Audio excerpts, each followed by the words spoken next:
Hello. आज हम लोग डिस्कस करेंगे एक टेक्निकल इंडिकेटर के बारे में which is very important. I mean like very old indicator and very effective indicator also. तो ये मूविंग एवरेज एक चीज़ है, तो उसको कैसे हम लोग यूज़ करते हैं वो बताएंगे। Even for short term long term कैसे यूज़ करेंगे।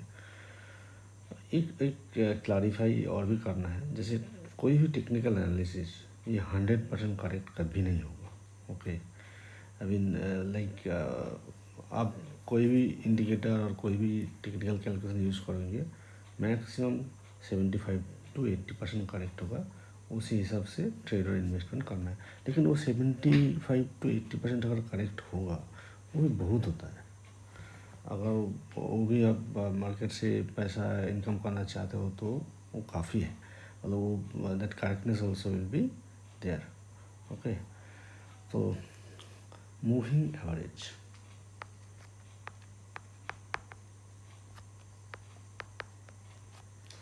अच्छा, ये मूविंग एवरेज कैसे कैलकुलेट करते हैं? जैसे मान लो लास्ट 5 डेज का क्लोजिंग है D1, एक पहला दिन का क्लोजिंग है, उसके बाद D2 दूसरा दिन का है, then D3, then D4, then D5।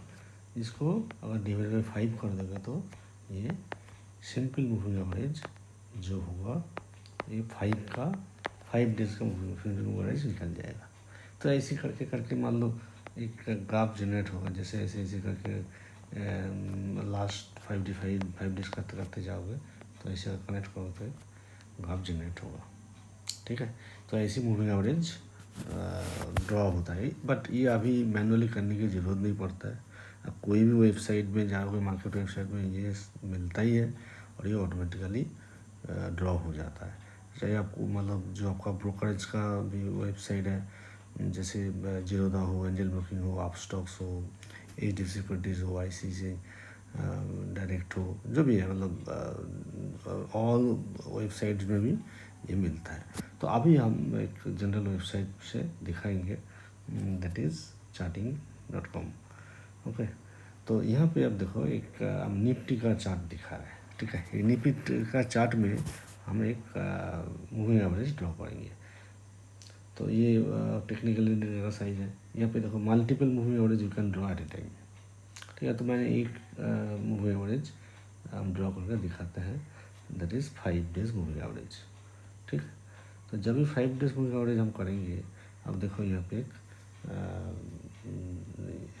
ये जनरेट हो गया, मूविंग एवरेज जनरेट हो गया, not 5 days, sorry, it is 2005 days हो गया। तो ये 5 डेज का है।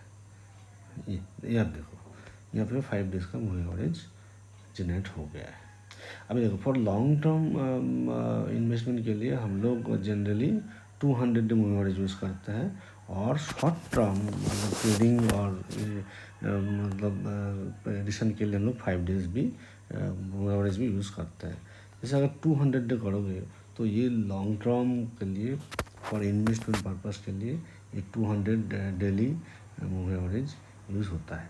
ठीक है, तो वो अभी अभी देखो कि लास्ट काफ़ी दिनों से 200 मूविंग एवरेज के ऊपर है, मतलब ये लॉन्ग टर्म ये अभी अप ट्रेंड में है। ठीक है, तो लॉन्ग टर्म अप ट्रेंड के लिए, डाउन ट्रेंड के लिए आपको 200 मूविंग एवरेज यूज़ करना है। अगर मान लो थोड़ा सा भी शॉर्ट टर्म, जैसे अगला 15 दिन 20 दिन के लिए क्या हो सकता है, तो इसके लिए आप एक काम करोगे, ये आप 20 डे मूविंग एवरेज यूज़ कर सकते हो, जो बताएगा वो कौन सा ट्रेंड अगला कुछ दिन के लिए है। इसके ऊपर है तो वो अप ट्रेंड है, इसके नीचे है तो वो डाउन ट्रेंड है। ठीक है, और भी अगर मान लो आप और भी छोटा जैसे 4-5 दिन के लिए यूज़ कर सकते हो, तो आपको 5 डेज मूविंग एवरेज यूज़ करना है। ठीक है, तो ये यू सी दैट ये 5 डेज मूविंग एवरेज भी आपको यहाँ से मिल रहा है।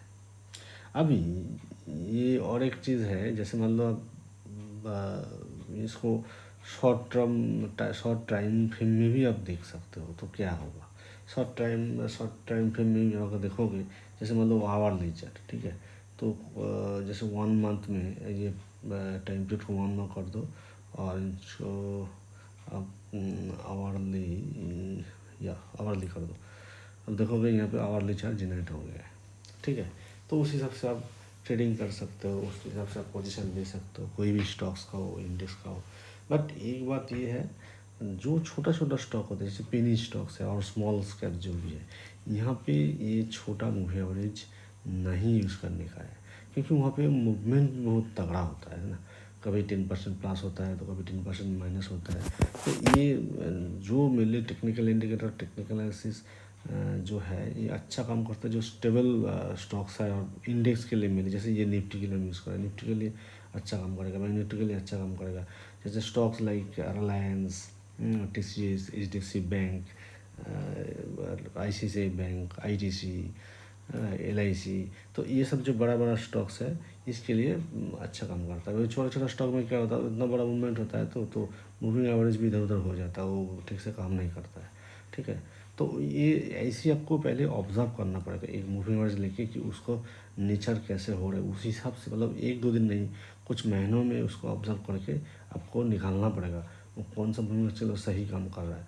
यू हैव टू मतलब पेपर में ये लिख लिख के देखना पड़ेगा। मतलब मान लो एक पेपर में आप एक ट्रेडिंग रिकॉर्ड बनाओ, तो उसी के हिसाब से पहले ही मतलब ट्रूली पहले ही मार्केट में इन्वेस्ट और ट्रेडिंग नहीं करना है, ठीक है। पहले इसको एक्सपेरिमेंट करना है, then you go and invest over there. Okay, तो ओके, थैंक यू। सब को लगता है कि आप लोगों को कुछ समझ में आया है। सी ये सब चीज़ें जो है ना बहुत सिंपल है, ठीक है। इस सिंपलिसिटी को रखना है, इसको कॉम्प्लेक्स ज़्यादा करना है। जैसे यहाँ पे कभी कभी मूविंग एवरेज में और भी 2 चीज़ कभी कभी सुना होगा, जैसे डेथ क्रॉस हुआ है, गोल्डन क्रॉस हुआ है, मल्टीपल मूविंग एवरेज लेके इधर उधर, वो सब नहीं करने का। ज़्यादा कॉम्प्लिकेट करोगे तो ज़्यादा कन्फ्यूज हो जाओगे और पैसा लॉस होगा, ठीक है। इसको एकदम सिंपल रखना है, सिंपलिसिटी आप लोगों को पैसा देगा, ठीक है। चलो, थैंक यू।